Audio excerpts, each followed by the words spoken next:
بسم اللہ الرحمن الرحیم الحمد للہ رب العالمین والصلاة والسلام علی رسولہ الکریم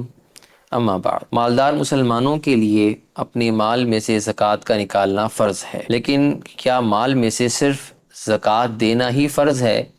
یا زکوٰۃ کے علاوہ بھی کچھ اور صدقات ہیں جن کا نکالنا ایک مالدار مسلمان کے لیے ضروری ہے اور جس کی ترغیب نبی کریم صلی اللہ علیہ وسلم نے خود دی ہے؟ فاطمہ بنت قیس رضی اللہ تعالیٰ عنہ کی ایک روایت ہے کہ رسول اللہ صلی اللہ علیہ وسلم نے ارشاد فرمایا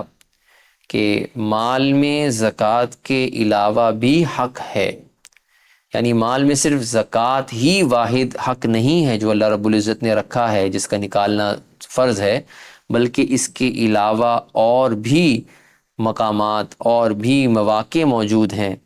جہاں پر ایک مسلمان کو اپنے مال میں سے خرچ کرنا چاہیے۔ اور آپ صلی اللہ علیہ وسلم نے سورہ بقرہ کی آیت 177 کی تلاوت فرمائی، اور اس آیت کے اندر اللہ رب العزت نے ارشاد فرمایا کہ اصل نیکی یہ نہیں ہے کہ تم مشرق کی طرف اپنا منہ کرو یا مغرب کی طرف، بلکہ اصل نیکی تو یہ ہے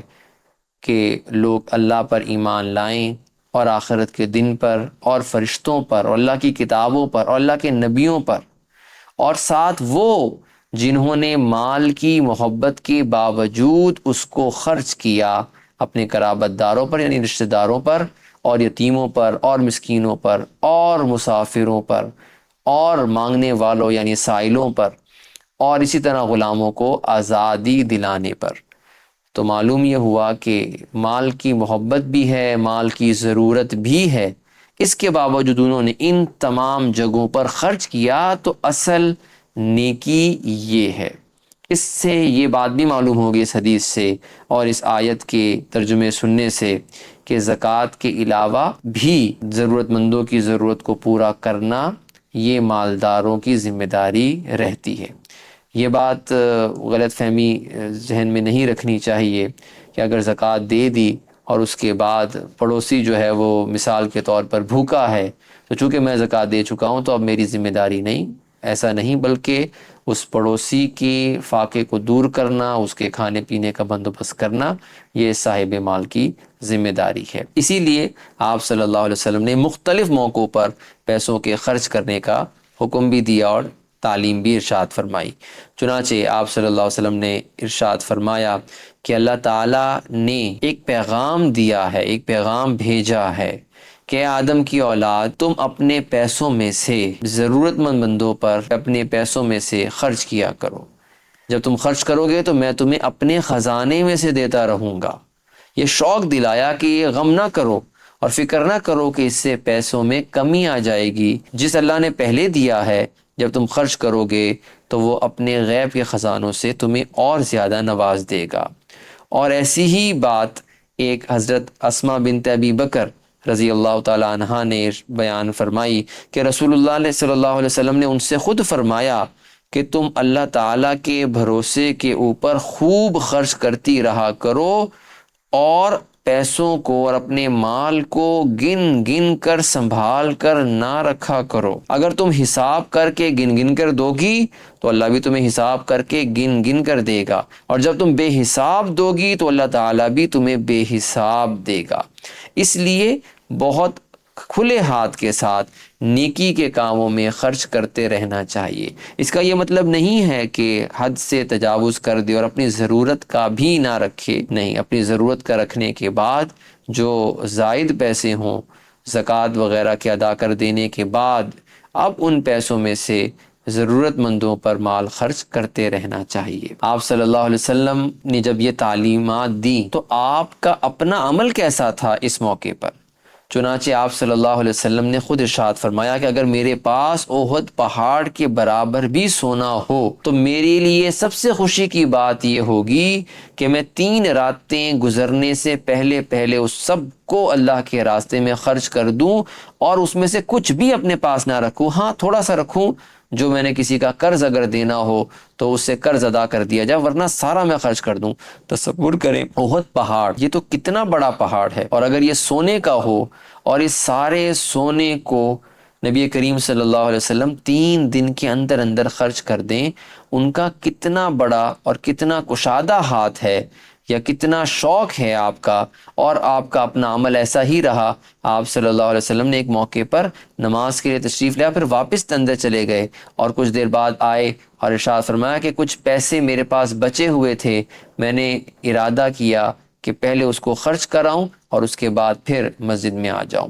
آپ صلی اللہ علیہ وسلم کے اپنے اہل خانہ، آپ کے گھر والوں کا کیا عمل تھا۔ حضرت عائشہ فرماتی ہیں کہ ایک مرتبہ ایک بکری جو ہے اس کو ذبح کیا، اور جب بکری ذبح کر لی اس کے بعد اس میں گوشت بھی تقسیم کر دیا۔ جب آپ صلی اللہ علیہ وسلم تشریف لائے تو پوچھا کہ بکری میں سے کیا باقی چھوڑا ہے۔ حضرت عائشہ نے فرمایا کہ صرف ایک دستی، یعنی جو اس کا اگلا پیر ہوتا ہے، بس وہ ایک باقی رکھا، وہ بھی اس لیے کہ آپ صلی اللہ علیہ وسلم کو وہ پسند تھا دستی کا گوشت۔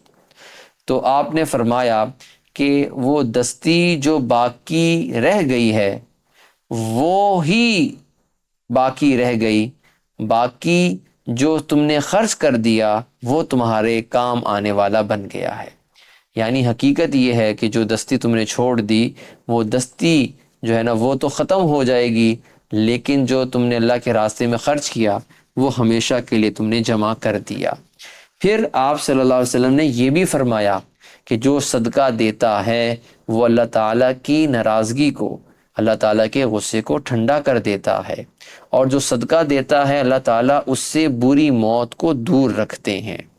اسی طرح آپ صلی اللہ علیہ وسلم نے یہ بھی ارشاد فرمایا کہ جو لوگ صدقہ دیتے ہیں قیامت کے دن اس صدقے کا سایہ اس مومن پر کر دیا جائے گا، اور یہ سخت گرمی کا اور بہت زیادہ تیز دھوپ کا وقت ہوگا، اس موقع کے اوپر اس صدقے کا سایہ یہ یقیناً بہت بڑی غنیمت اور بہت بڑی نعمت ہوگا۔ اسی طرح آپ صلی اللہ علیہ وسلم نے یہ بھی ارشاد فرمایا کہ صدقہ دینے سے مال میں کمی نہیں آتی، کیونکہ ظاہر انسان صدقہ دینے سے پہلے یہ سوچتا ہے کہ شاید اس سے میرے پیسوں میں، میرے خزانوں میں کمی ہو جائے گی۔ آپ نے فرمایا ایسا نہیں، صدقے سے مال میں کمی نہیں آتی بلکہ اس سے تو مال میں اضافہ ہوتا ہے، اور ساتھ ساتھ یہ بھی فرمایا کہ اگر کوئی آدمی کسی کا قصور یعنی کسی کی غلطی معاف کر دے تو اس سے وہ آدمی نیچا نہیں ہو جاتا، بلکہ اللہ تعالیٰ اس کو اور زیادہ بلندی اور زیادہ اس کی عزت میں اضافہ فرما دیتے ہیں۔ تو اس لیے صدقہ بھی دیتے رہنا چاہیے، اور اگر کسی سے غلطی ہو جائے اور وہ معافی مانگے تو پھر اس کو معاف بھی کرتے رہنا چاہیے۔ یہ دونوں عمل اگر انسان کرتا رہے تو مال میں بھی اضافہ ہوگا اور عزت میں بھی اضافہ ہو جائے گا۔ اس لیے زکوٰۃ کے علاوہ دیگر نیکی کے کاموں میں بھی جہاں موقع ملے تو اس نیت کے ساتھ اور اس سوچ کے ساتھ کہ یہ مال میں اضافے کا بھی باعث ہوگا، اللہ کی رحمت لانے کا باعث بھی ہوگا، اور اللہ کے غصے کو ٹھنڈا بھی کرے گا، اور بری موت سے بچائے گا بھی، اور بڑھا چڑھا کر اللہ رب العزت دنیا میں اس کا بدلہ بھی عطا فرما دیں گے۔ ضرور صدقہ کرتے رہنا چاہیے۔ اللہ تعالی ہم سب کو عمل کی توفیق عطا فرمائے۔